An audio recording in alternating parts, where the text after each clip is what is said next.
할렐루야.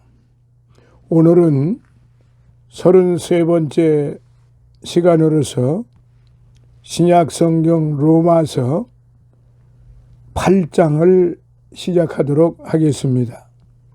오늘은 1절로부터 4절까지 있는 말씀으로 이제 33강 33번째 시간을 시작하도록 하겠습니다. 먼저 본문을 같이 보시도록 하시겠습니다. 그러므로 이제 그리스도 예수 안에 있는 자에게는 결코 정죄함이 없나니 이는 그리스도 예수 안에 있는 생명의 성령의 법이 죄와 사망의 법에서 너를 해방하였음이라. 율법이 육신으로 말미암아 연약하여 할 수 없는 그것을 하나님은 하시나니 곧 죄를 인하여 자기 아들을 죄 있는 육신의 모양으로 보내어 육신의 죄를 정하사 육신을 좇지 않고 그 영을 좇아 행하는 우리에게 율법의 요구를 이루어지게 하려 하심이니라. 아멘. 사랑하시는 성도 여러분, 이제 33번째 시간으로서 로마서 8장 영화에 대해서 같이 말씀을 상고해 보도록 하시겠습니다. 믿음으로 구원받아 그리스도인이 된다는 것은 먼저 하나님께서 그에게 지혜와 계시의 정신을 주사 하나님을 알게 하시고 마음 눈을 밝히실 때 에베소서 1장 17절로부터 18절 그때에 믿음을 가지게 되고 이때에 자신의 죄를 회개하고 예수님을 구세주로 영접하여 하나님의 자녀가 되고 육적인 생명에서 영적인 생명으로 다시 나는 중생을 체험하게 됩니다. 이렇게 그리스도인이 믿음을 가질 때에 이 믿음으로 의로워지고 그 영적인 생명이 육적인 생명과 싸우면서 성장하는 것을 성화라고 부릅니다. 마침내 하나님께서 그리스도인들을 영화롭게 하시는 것을 영화라고 말합니다. 사도는 본서에서 이제 죄악론에 이방인의 죄와 유대인의 죄를 논하고 마침내 전 인류의 죄를 선고한 다음에 하나님의 사랑으로 구원받는 과정을 3단계로 나누었는데 칭의, justification, 성화, sanctification, 영화, glorification입니다. 칭의, 성화, 영화 이렇게 3단계로 설명을 하고 있는데 여기서 마지막 완성의 단계를 이제 말씀드리고자 합니다.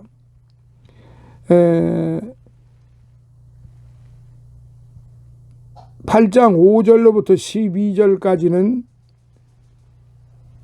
그리스도인에 대한 것, 18절부터 25절까지는 우주 질서 회복의 아침, 26절로부터 30절까지는 그리스도인의 영화, 그리고 31절부터 39절까지는 승리의 생활. 이제 이렇게 단계적으로 말씀을 드리고자 하는 것입니다. 일반적으로 사람이 예수님을 구세주로 믿어 구원받으면 모든 문제가 해결되는 것으로 생각하지만 사람이 그리스도와 연합한 후에도 여전히 문제들이 있는 것이 사실이에요. 이런 문제를 어떻게 이해하여야 하며 또 해결하여야 하는가가 중요한 것입니다. 자, 이제 큰 첫 번째 1절로부터 2절에 있는 말씀을 통해서 구원의 사실적인 의미, 구원의 사실적인 의미에 대해서 논해보고자 합니다. 사도 바울은 그리스도와 연합하여 하나님의 자녀의 신분을 얻은 다음에도 자신의 심령 속에서의 내적인 갈등 때문에 나는 곤고한 사람이로다 7장 24절에 비명을 지르고 자신의 모순된 이중적인 인품을 그대로 시인하였습니다. 그리고 여기서 기독교적인 구원의 실제적인 의미를 제시하여 주고 있습니다.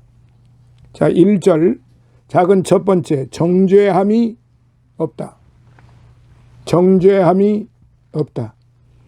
성경 전체를 통하여 로마서의 위치가 제일 중요하며 로마서에서도 8장이 본서 전체의 절정이 되기 때문에 성경을 반지로 비유하면 로마서는 반지의 보석이요 로마서 8장은 그 보석의 제일 광채가 나는 끝이라고 비유하는 학자들도 있어요. 그것은 로마서 7장에서 언급한 인간의 심령 속에서의 내적인 갈등은 무력한 인간으로서는 영원히 해결할 수 없지만 우리 속에 계시면서도 초월하여 계시는 하나님의 초월적인 방법으로만이 인류의 영원한 과제를 해결할 수 있기 때문인 것입니다. 즉 7장까지는 율법에 얽매여서 두 가지 마음을 가지고 하나는 선한 마음을 가지고 있고 하나는 악한 마음을 가지고 있고 그렇게 해서 육신은 그 악한 마음에 항상 제재를 받고 있다는 사실, 그런 것 때문에 매우 인간적인 생활로서 고통스러운 삶을 살아갈 수밖에 없었던 것입니다. 그러는 가운데에서 8장으로 넘어오니까 전혀 상황이 달라졌습니다. 하나님의 창조의 질서에서 이탈하여 영적으로 죽음의 상태에 떨어진 인간은 더 이상 영적인 인간으로서의 기능을 발휘할 수 없는 영적 무능력자가 되었던 것입니다. 그러므로 비록 인간의 육적인 자아만이 생존하여 세속적인 일에는 밝고 활발하게 활동할 수 있었어도 하나님을 알고 하나님을 믿을 수 있고 그분의 뜻을 따르는 것과 같은 영적인 일은 전혀 하지 못하게 되었다는 사실인 것입니다. 이렇게 인간의 타락이 영적으로는 전적인 무능력자로 전락시켰으므로 구원은 어디까지나 인간 자신의 능력으로는 전적으로 불가능하기 때문에 하나님의 방법만이 인간의 구원이 가능한 것이 사실입니다. 자신의 힘으로 도저히 구원받을 수 없는 인간들이 아직 죄인 되었을 때에 그리스도께서 우리에게 대한 자기의 사랑을 확증하여 주셔서 우리 옛사람이 예수와 함께 십자가에 못 박힌 것은 죄의 몸이 멸하여 죽은 자가 죄에서 벗어나 의롭다 하심을 얻었기 때문이라고 5장 8절 6장 6절로부터 7절에 말씀을 했던 것입니다. 이제는 우리가 얽매였던 것에 대하여 죽었으므로 율법에서 벗어났으니 이러므로 우리가 영의 새로운 것으로 섬길 것이 되었다는 말입니다. 이러한 역사는 어디까지나 사랑의 하나님의 인류 구원을 위한 일방적인 역사이기 때문에 하나님의 구원 역사에는 인간의 힘이 전혀 관여할 수 없는 것이 사실이에요. 인간의 어떤 논리로 설명할 수가 없는 것입니다. 그런데 인간들은 하나님의 말씀을 지식적으로, 육적으로, 도덕적으로, 윤리적으로, 어떤 이념적으로 각양각색으로 해석을 하려고 합니다. 아주 잘못된 생각이지요. 하나님의 말씀은 영이기 때문에 영이 아니고서는 하나님의 영으로 하지 않고서는 결코 올바르게 그 말씀을 믿을 수도 없고 알 수도 없고 전할 수도 없고 깨달을 수도 없는 겁니다. 아무리 지식이 이 지구에서 가장 충만한 사람이라 할지라도 하나님의 말씀 한 획이라도 영으로 하지 않으면, 하나님의 영이 아니면은 결코 깨달을 수가 없다는 것입니다. 그러므로 사람이 예수 그리스도를 구세주로 믿고 구원받는 것은 하나님의 특별 은총에 속하는 거지, 어떻게 해서 어떻게 하다가 보니까 은총을 받는 것이다, 결단코 아닙니다. 이제 믿음으로 하나님의 구원권 내에 들어왔으므로 그리스도 예수 안에 있는 자에게는 결코 정죄함이 없다라고 8장 1절에 말씀을 하셨는데, 정죄함이 없다는 말씀은 죄가 없다는 말씀이 아니에요. 사람에게 잘못이 있어도 그 잘못된 죄를 죄로 인정하지 않는다는 말씀으로, 이것은 어디까지나 하나님의 일방적인 은혜의 역사인 것입니다. 자, 작은 두 번째 2절, 죄와 사망의 법에서의 해방. 죄와 사망의 법에서 해방. 사람의 죄의 근본은 창조주 하나님의 창조의 질서에서 이탈하여 하나님께 불순종하고 불신앙의 자세로서 하나님 중심의 우주 질서에서 자중심주의로 전락하게 된 것입니다. 그리하여 사도 요한은 성령께서 책망하시는 인간의 근본적인 죄에 대하여라 함은 저희가 나를 믿지 아니하며, 요한복음 16장 9절, 그렇게 말씀함으로 주님께 대한 불신앙의 죄를 말씀하였습니다. 다윗 왕은 하나님과 사람 앞에서 죄를 많이 지었지만 자신의 죄의 근본이 하나님께 대한 불충성에서 기인한 것을 알고 있었기 때문에 죄의 근본적인 원인을 따져서 내가 주께만 범죄하여 시편 51편 4절 고백한 것을 볼 수가 있습니다. 그리고 죄의 삭은 사망이기 때문에 인간의 가장 본질적이고도 근본적인 문제는 죄와 사망인 것입니다. 성경이 말하는 구원이란 죽은 다음에 천국에 들어간다는 피안적인 의미보다는 현재 사람이 살아있는 현 시점에서 믿음으로 죄에서 구원받는 것을 말하기 때문에 성경에 예수님께서 이 세상에 오실 목적에 대하여서 말씀하실 때에 아들을 낳으리니 이름을 예수라 할 이는 그가 자기 백성을 저희 죄에서 구원할 자이심이라. 다시 말씀드립니다. 아들을 낳으리니 이름을 예수라 할 이는 그가 자기 백성을 저희 죄에서 구원할 자이심이라. 마태복음 1장 21절에 말씀한 것을 볼 수가 있습니다. 그리고 이것을 좀 더 구체적으로 설명할 때에 성경적인 개념에서의 구원은 인류의 영원하고도 근본적인 문제인 죄와 사망의 법에서의 해방, 8장 2절이라는 것입니다.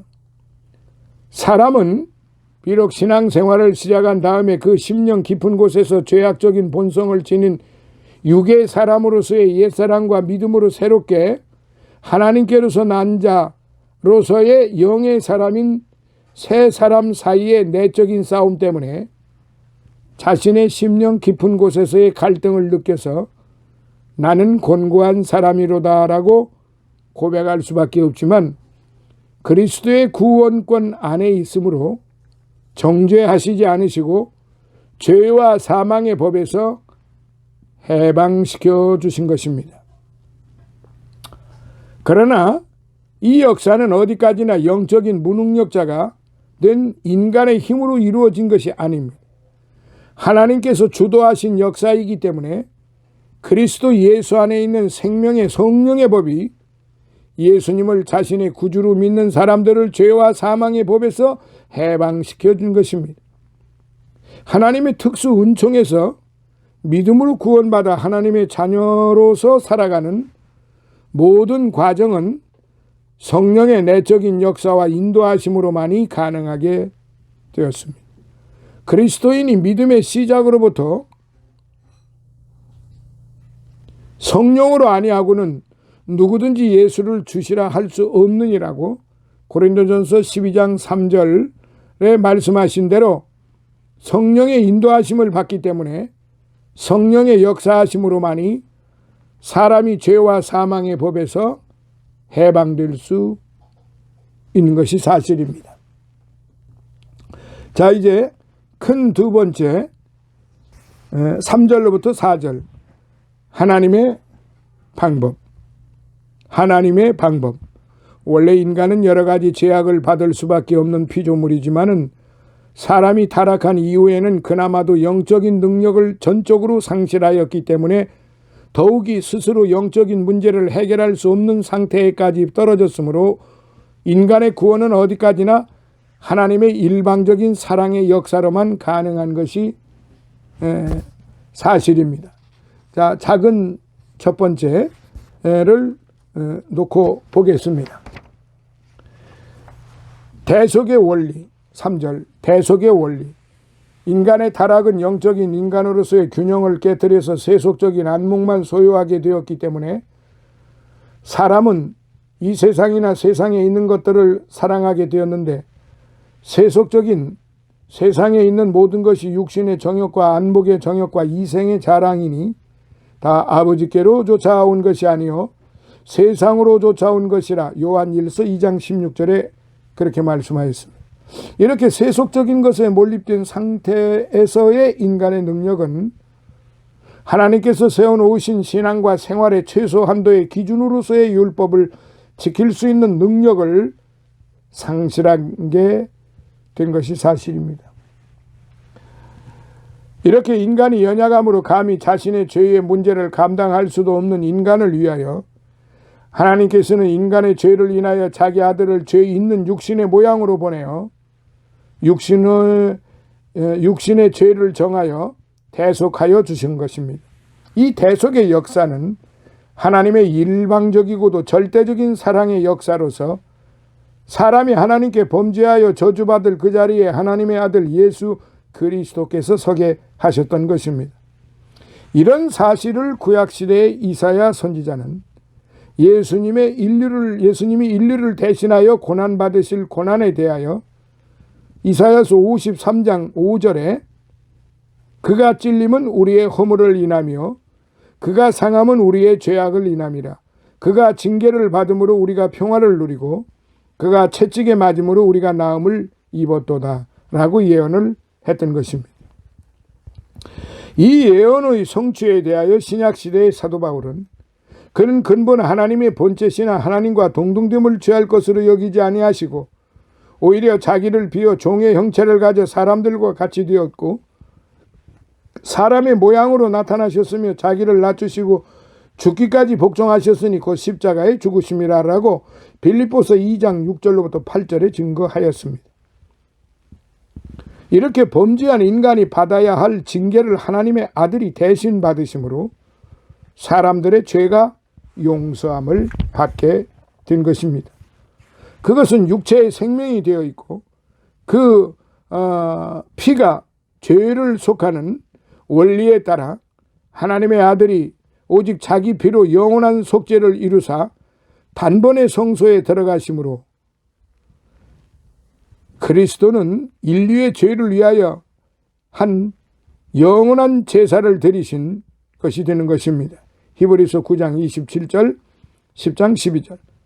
이렇게 하나님 앞에서 아무런 죄도 없으신 하나님의 아들 예수 그리스도께서 십자가에서 인류를 대신하여 정죄를 받으시고 흘리신 보배로운 피로서 죄사함을 받고 구원에 이르게 된 것을 볼 수 있습니다. 자, 이제 끝으로 두 번째 율법의 성취. 율법의 성취. 대속의 원리는 사람이 자신에게는 자신의 문제를 도저히 해결할 능력이 없을 때 그 문제를 해결할 수 있는 능력이 있으신 분이 대신하여 그 문제를 아무런 보상도 받지 않고 해결해 주는 것과 같습니다.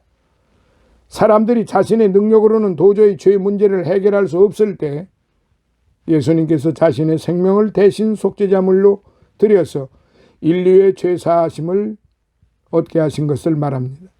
이것은 사람들이 마땅히 받아야 할 죄에 대한 보상을 예수님께서 인류를 사랑하신다는 단 한 가지 조건 때문에 대신 받으신 고난을 말하는 것입니다. 이걸 어떻게 육신으로 알 수가 있겠습니까?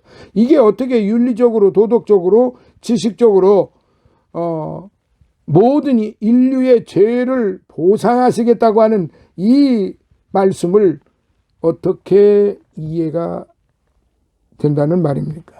그러나 사람들은 자꾸 그렇게 무엇인가 자신의 어떠한 지식으로, 논리로 해설을 하려고 합니다. 그러나 그건 결단코 잘못된 일이죠. 영적인 의지가 꺾이고 정욕적인 육신만의 인간으로서는 너무나 연약하여 도저히 스스로 율법을 지키고 하나님의 백성됨의 위치를 지킬 수 없을 때에 성령께서 우리를 도와서 죄와 사망의 법에서 해방을 시켜주신 거예요. 하나님의 아들 예수님께서 대속하여 주심으로써 죄 용서함을 받고 하나님의 자녀가 되었으므로 이제 주님과 성령의 도우심으로 당당하게 율법의 기준에 이르게 되었다는 것입니다. 그러므로 이렇게 율법의 기준에 이른 것은 어디까지나 나에 의한 것이 아니고 나의 지식, 재능에 의한 것이 아니라 절대적으로 하나님의 은총이라고 말할 수가 있는 겁니다. 이렇게 하나님의 기준으로서의 율법의 기준에 도달할 수 있는 것은 자신의 정욕적인 육신을 좇았기 때문이 아니라 영적인 역사를 따랐으므로 은혜로 얻어졌기 때문이라는 말씀이에요. 죄사함을 받고 그리스도인이 된 사람들만이 이걸 깨달을 수가 있습니다. 아무리 교회를 10년, 20년, 30년 평생을 다녔다 할지라도 이것을 깨달지를 못했으면 아직도 육신에 머물러서 자기 스스로가 뭔가를 해보려고 발버둥 치는 사람과 같은 것입니다. 이제 율법의 기준으로서의 의롭다는 인정받을 수가 없었지만 하나님의 믿음의 은혜의 역사로 의롭다고 인정받게 되었으므로 하나님의 은혜로 율법의 기준에 이르게 된 것입니다. 이것이 영원히 멸망받을 수밖에 없는 죄인에게는 영적인 은혜요, 축복이요, 구원의 길인 것입니다. 이걸 우리가 알아야 돼요. 그러므로 죄인이 구원받아 하나님의 자녀가 되고 율법의 기준에 도달한 것은 믿는 자에게 아무런 대가도 요구하시지 않으시고 하나님의 은혜의 행위에 의한 것이라는 말씀입니다. 그런데 오늘날 많은 사람들은 이런 대가를, 주님은 우리에게 스스로 생명을 내어주시면서 우리를 구원해 주셨는데 오늘날 많은 사람들은 전혀 다른 방법으로 이 하나님의 은혜를 오도하고 있는 것입니다. 잘못 가르치고 있는 거예요. 좀 더 분명하게 말씀드리면 하나님의 은혜와 구원을 어떤 대가로 대비한다는 것이죠. 비교한다는 것이죠. 결단코 그럴 일이 없는 일인데도 불구하고 오늘날 우리 주변에서 일어나는 모든 일들을 보면은, 모든 사건들, 사연들을 보면은 무엇을 드려야만 구원을 얻는 것처럼 그렇게 믿고 가르치고 있다는 사실입니다. 사랑하신 성도 여러분, 그러므로 성령께서 내재하시고 구원으로 인도해 주시는 우리 그리스도인들은 감히 용서받을 수 없는 죄를 용서받았어요. 율법의 기준에 이를 수 없었는데도 불구하고 그 기준에 이르게 하신 하나님의 은혜로서 말이에요. 그리스도 예수 안에 거하고 있어야 비로소 자신의 참된 생존의 의미가 있는 것이며 하나님의 자녀가 신분에 알맞는 생활을 할 수 있게 된다. 이 말씀입니다.